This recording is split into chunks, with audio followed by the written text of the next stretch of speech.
That's your treasure, remember? So how will more winning help you find your will to win? Asked Joe. Guess it probably won't, Coach said. So I had a 50-50 chance of getting it right and I missed it. Pretty true to form this year. Guess it must be the hatchet hand. Really? You sure? Asked Joe. Coach shrugged his shoulders as if to say he wasn't sure of anything anymore. Let's say your son has lost his will to clean his room, if he ever had it in the first place. You tell him that if he doesn't clean it, he'll lose his PlayStation privileges. Will he get his will to clean the room back? Of course, in a heartbeat, said Coach confidently.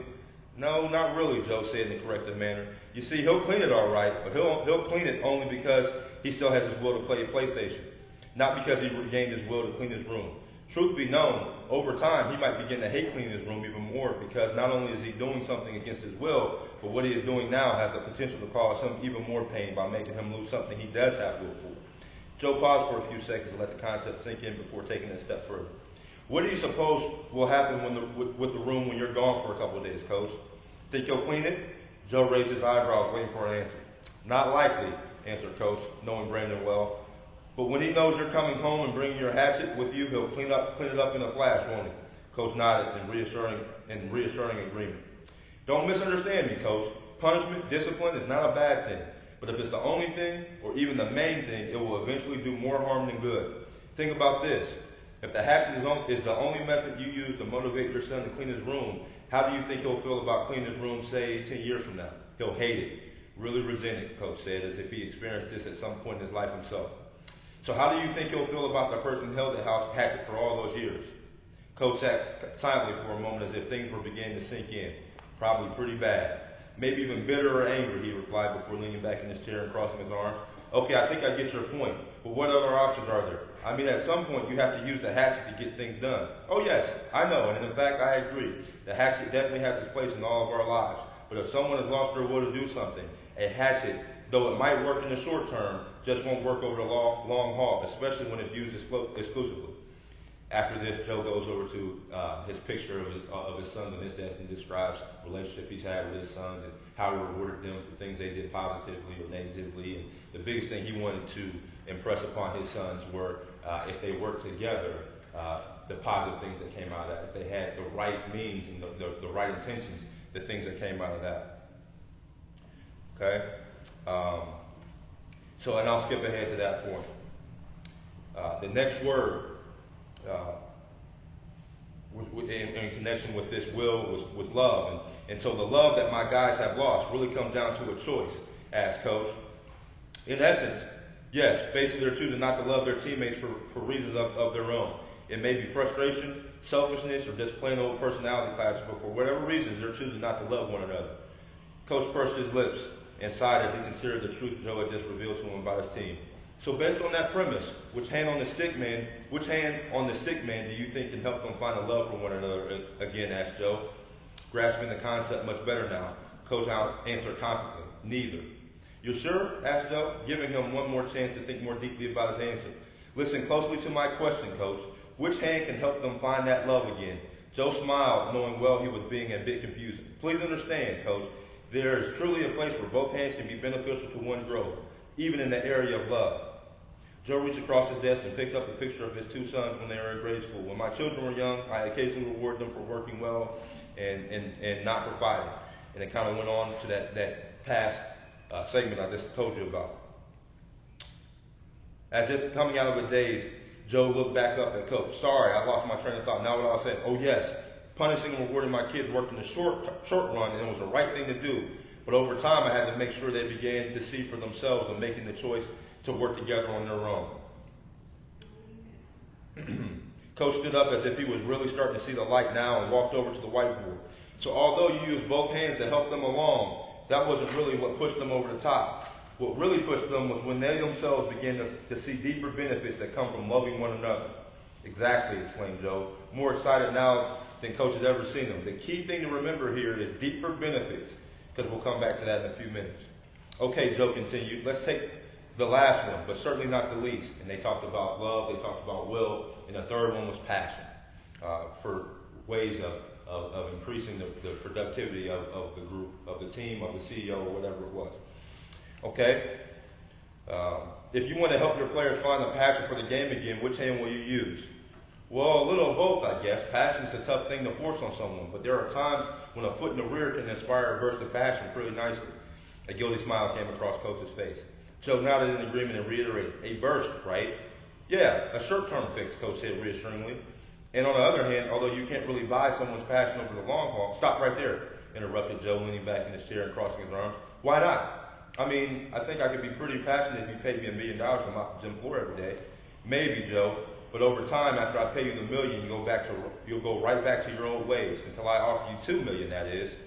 Perfect. You hit the nail right on the head. It'll never be enough, will it? I'll always want more. There's a term for that. It's called greed, something our society is noted for, Joe said. So what's so dangerous about that on the team? Greed builds breeds selfishness. People become more concerned about what they can get for themselves than about what they can give to their teammates. A dangerous combination. And one I've become all too familiar with this season, said Coach, feeling good about the progress of the conversation. Right. So now finish your original thought. Although you can't really buy someone's passion over the long haul, I was just saying that the treasure, or in my case, winning, can inspire a short burst of passion, but over the course of time, you need much more than that to drive passion. Coach stopped as if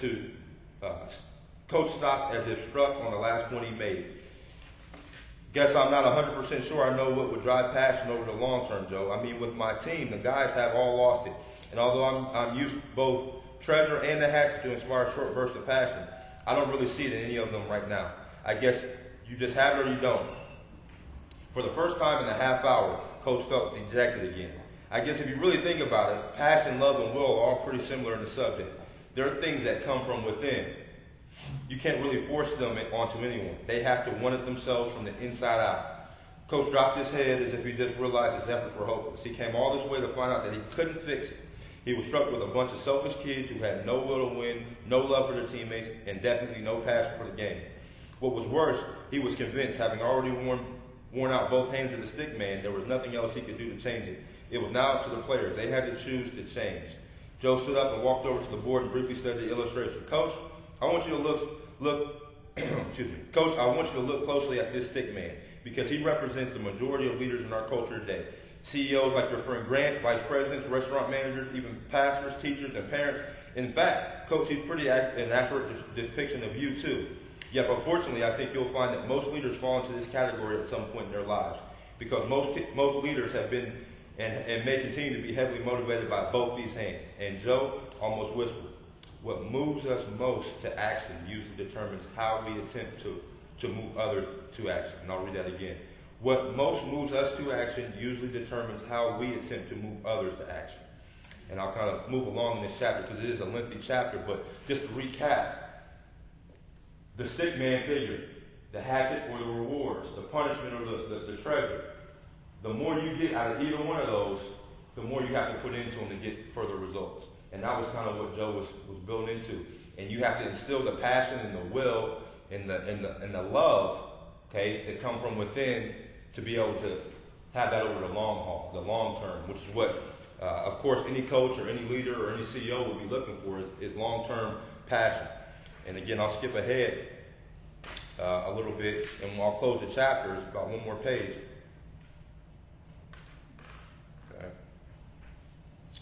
Okay.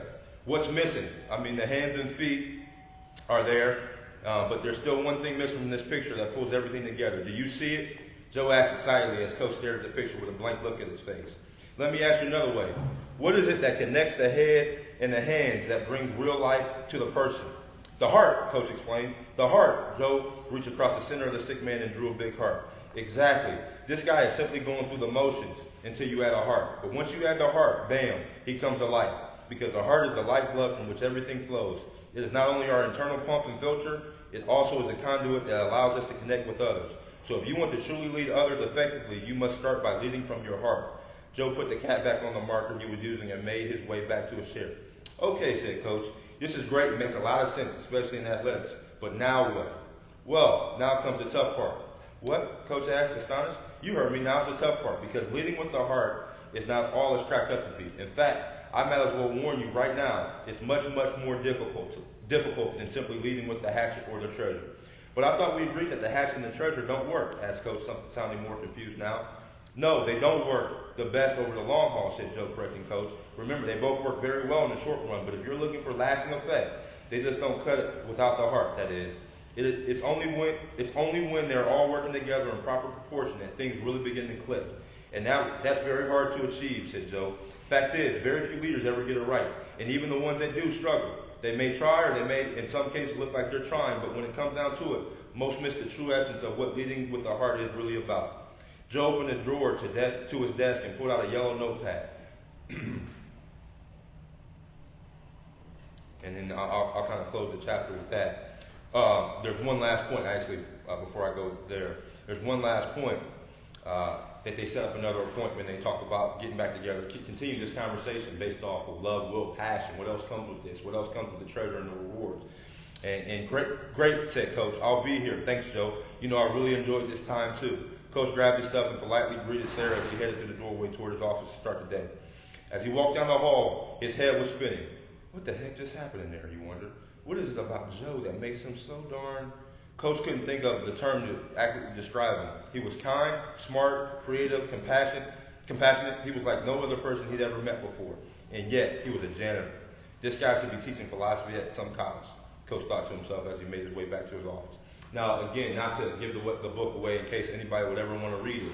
I won't get into too much more about it, but the one thing I will show you is kind of what the drawing evolved from.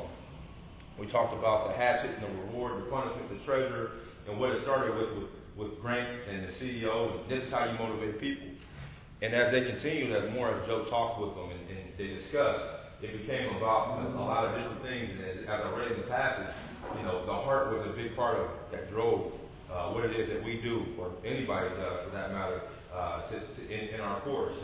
And I instead of the bag of rewards, for Coach, it was basketball wins, so there's a W in this basketball. But the key points in this thing was why. What is your purpose in life? Is it selfish? Is it to help others?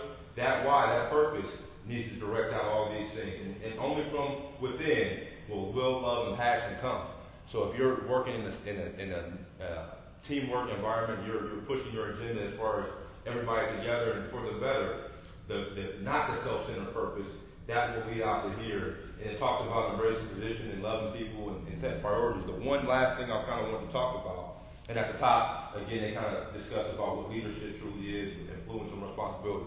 Well, I picked the text, and I'll close with this. Well, I picked the text for a couple of different reasons. There's so many different talking points in this book that 15 minutes or 20 minutes couldn't give you enough time to go through. But exclusively, 4 main points I drew from this book. You're not just from coaching. Again, this wasn't really about a basketball book to me or a coaching or athletic book to me. It was more about, again, leadership and building relationships and motivation of true rewards and one of the things that Joe really hits on later on in the text is the power of an individual.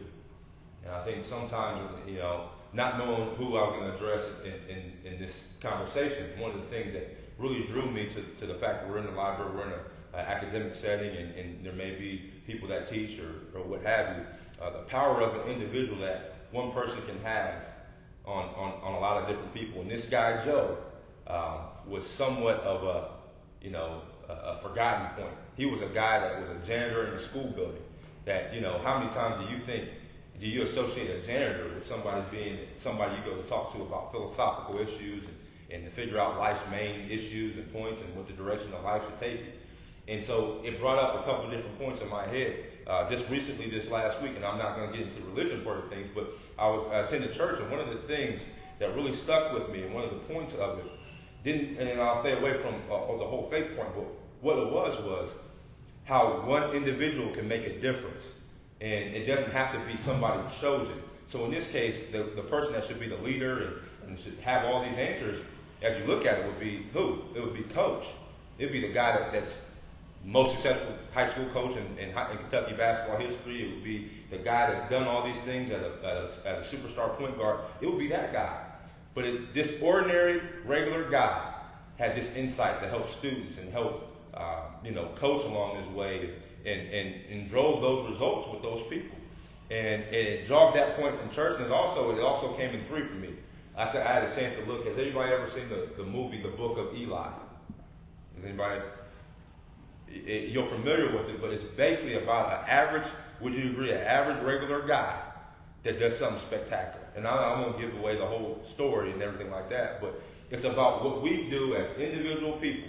And in my role, and again, she said it earlier in the talk, I'm not Coach Stresser. I'm not one of the big guys, but what I can do and what I'm doing in my life right now to drive successful results and then affect positively the people around me. And that's what I drew from the book that was important. And again, how you reward and punishment and all that, that was a good sentiment to that as well. But that was the key thing I took from the power of one individual, what he can do, he or she can do, I should say, and that was it. But that was the book, and I hope I didn't ruin it for a whole lot of people, but I wanted to make sure you guys were good. Okay? Thank you.